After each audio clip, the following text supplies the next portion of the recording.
नमस्कार दोस्तों, मैं हूँ निशु और मेरे चैनल निशु डिवाइन वेल्स में आप सबका बहुत बहुत स्वागत है।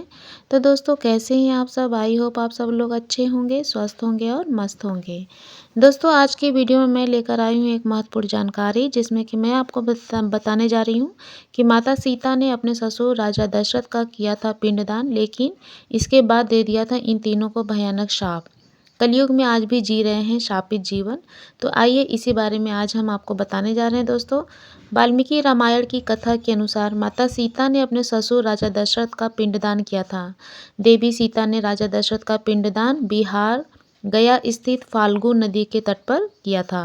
पिंडदान के समय माता सीता ने फाल्गु नदी, वहां उपस्थित गाय, केतकी के फूल और वट वृक्ष को पिंडदान का साक्षी बनाया था।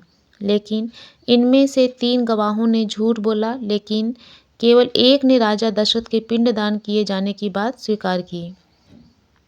माता सीता ने असत्य बोल रहे गवाहों को भयानक शाप दिया, जिसका प्रमाण कलयुग में भी देखने को मिलता है। आइए विस्तार से जानते हैं दोस्तों कि सीता जी ने अपने ससुर राजा दशरथ का पिंडदान कैसे किया था।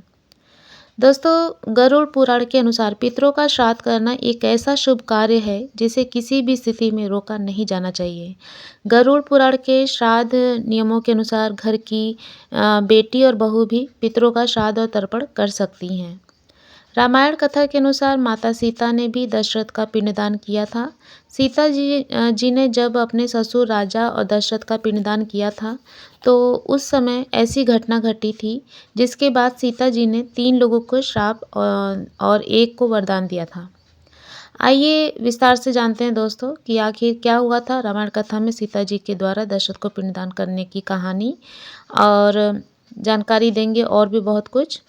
तो दोस्तों, राजा दशरथ का श्राद्ध करने के लिए श्री राम, लक्ष्मण और सीता जी गए थे गया। श्री राम, लक्ष्मण जी और देवी सीता जब वनवास के लिए गए थे, राम जी के वियोग में राजा दशरथ का देहांत हो गया।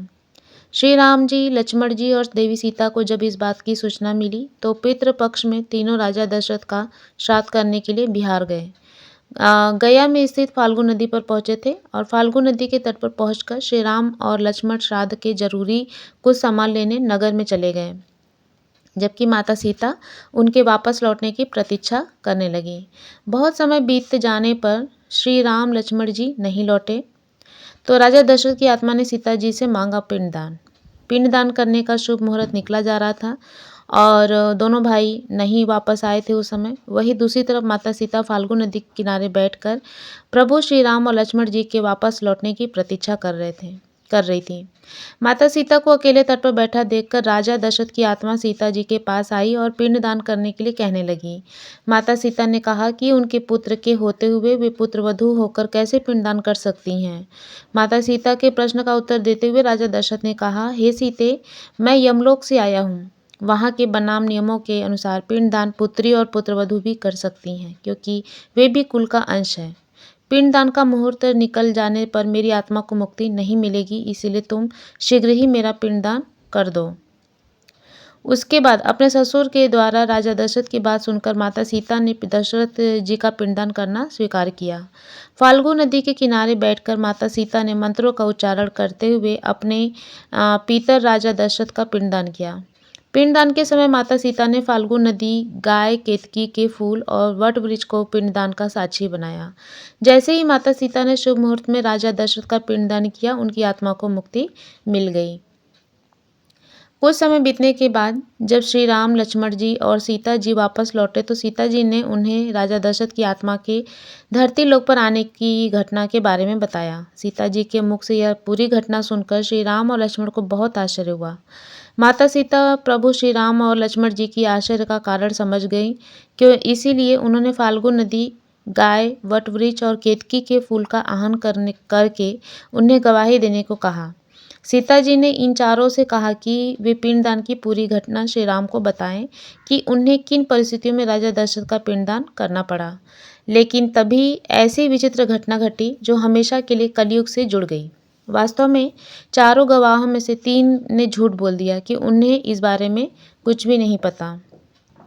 फाल्गु नदी, गाय और केतकी के फूल ने झूठ बोला कि उन्हें राजा दशरथ के पिंडदान किए जाने की कोई जानकारी नहीं है, जबकि वट वृक्ष ने सच बोला कि राजा दशरथ की आत्मा के कहने पर माता सीता ने उनका पिंडदान किया था। वट वृक्ष के मुख से सत्य सुनकर माता सीता बहुत प्रसन्न हुई, जबकि बाकी तीनों गवाह के असत्य पर माता सीता को बहुत क्रोध आया। माता सीता को दुख के साथ क्रोध भी आ रहा था, इसीलिए उन्होंने 3 झूठ बोलने वाले गवाहों को श्राप दे दिया। माता सीता ने क्रोधित होकर फाल्गु नदी, गाय और केतकी के फूल को श्राप दिया। सीता जी ने फाल्गु नदी को श्राप दिया कि उसका जल सूख जाएगा और वह जल विहीन हो जाएगी। गाय को पवित्र होकर भी मनुष्यों की जूठन खाने का श्राप दिया और केतकी के फूल को अभिशप्त कर दिया, जिस कारण केतकी के फूल किसी भी देवी देवता की पूजा में नहीं चढ़ाए जाते। माता सीता ने सत्य बोल रहे वट वृक्ष को दीर्घायु होने का वरदान दिया। माता सीता के दिए गए शाप और वरदान का प्रभाव कलयुग में भी दिखता है। फाल्गु नदी जल विहीन है और इस नदी की रेत से पिंडदान किया जाता है। गाय पूजनीय होकर भी आज जूठन खाने पर मजबूर है और केतकी का फूल पूजा में नहीं चढ़ाया जाता। वही वट वृक्ष की आयु बहुत लंबी होती है। इन तीनों को देखकर कलयुग में हर मनुष्य को सबक लेना चाहिए कि किसी भी घटना का साक्षी बनकर झूठ न बोले। तो दोस्तों, यह थी कहानी जिसमें कि मतलब कि इन तीनों को श्राप मिला था, और केतकी के फूल को और फाल्गु नदी को और साथ में गौ माता को, और इसके अलावा वट वृक्ष को वरदान मिला था लंबी आयु का। और इस तरह से माता सीता ने राजा दशरथ के आग्रह पर अपने ससुर जी का पिंडदान किया था, और जो कि बहुत ही अद्भुत कहानी थी और बहुत ही सच्ची और अच्छी कहानी थी, जो कि वाल्मीकि जी के रामायण जो उन्होंने पुस्तक लिखी है उस पर बेस्ड था ये।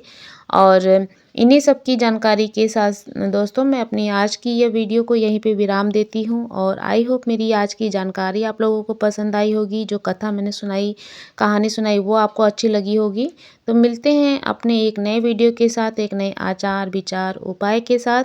तब तक के लिए मेरे साथ मिलकर बोलिए जय श्री राम, हर हर महादेव, जय श्री शंभू।